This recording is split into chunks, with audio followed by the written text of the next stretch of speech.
1981 সালের 30 মে চট্টগ্রামে সেনা অভ্যুত্থানে নিহত হন শহীদ প্রেসিডেন্ট জিয়াউর রহমান। তার মৃত্যুর পর সামরিক ক্ষমতাকে রাজনীতির মোড়কে স্থায়ী করতে তৎকালীন সেনা প্রধান হোসেন মোহাম্মদ এরশাদের নেতৃত্বে গঠিত হয় জাতীয় পার্টি।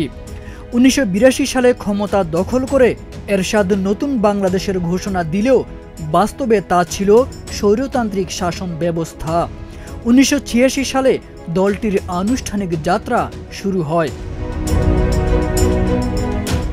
এরপর 1986 এবং 1988 সালের সংসদ নির্বাচনে জাপা ফ্যাসিস্ট সরকারের ছায়াতলে থেকেই একক আধিপত্য কায়েম করে। সেই সময় শুরু হয় দলটির প্রকৃত রূপের উন্মোচন। তারা কখনো নির্বাচন চায়, আবার কখনো নির্বাচন নিয়ে সংশয় তৈরি করে, কখনো সরকারের সঙ্গে, আবার কখনো ছদ্ম বিরোধিতার মুখোশ পরে রাজনীতিতে টিকে থাকার চেষ্টা করে। 1990-এর গণ আন্দোলনে এরশাদ পদত্যাগ করতে বাধ্য হলে জাতীয় পার্টি বিরোধী দলে চলে যায়, কিন্তু তখন থেকে শুরু হয় তাদের বর্ণচোরা চরিত্রের বহিঃপ্রকাশ।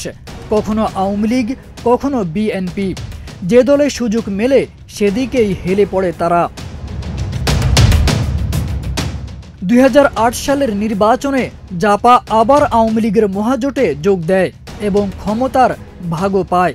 2014 সালের বিতর্কিত নির্বাচনে বিএনপি ও অন্যান্য দল বর্জনের ঘোষণা দিলে জাপা প্রথমে নির্বাচন বর্জনের ঘোষণা দিয়েও আবার নির্বাচনে অংশ নেয়।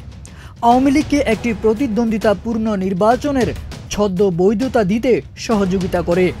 একই কৌশল দেখা যায় 2024 সালের নির্বাচনেও। আর এভাবেই গণতন্ত্রের নামে একতরফা নির্বাচনকে জায়েজ করার চেষ্টা চালিয়ে যায় দলটি।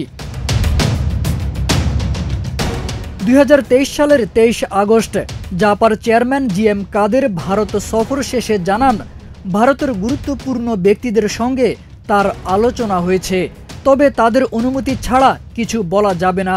এতে বোঝা যায় জাতীয় পার্টি কেবল অভ্যন্তরীণ নয়, আন্তর্জাতিক পর্যায়েও সুবিধা নিতে চায়।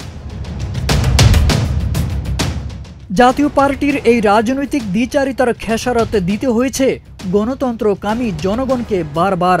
এর বাস্তব রূপ দেখা যায় যখন 13ই আগস্ট জিএম কাদের বলেন, আওয়ামী লীগকে বাদ দিয়ে কোনো নির্বাচন গ্রহণযোগ্য হবে না, অথচ চলমান এই সময় আওয়ামী লীগের রাজনৈতিক কার্যক্রমই নিষিদ্ধ। এমন অবস্থায় জনগণের মনে প্রশ্ন, জাতীয় পার্টি কি আদৌ কোনো আদর্শিক রাজনৈতিক দল, নাকি পতিত ফ্যাসিস্ট আওয়ামী সরকারের মুখোশধারী সহচর? বিশেষ করে যখন দলের কর্মীদের বিরুদ্ধে গণ অধিকার পরিষদের সভাপতি ও সাবেক ডাকসু ভিপি নূরের উপর মারাত্মক হামলার অভিযোগ উঠে, তখন সেই সন্দেহ আরও ঘনীভূত হয়।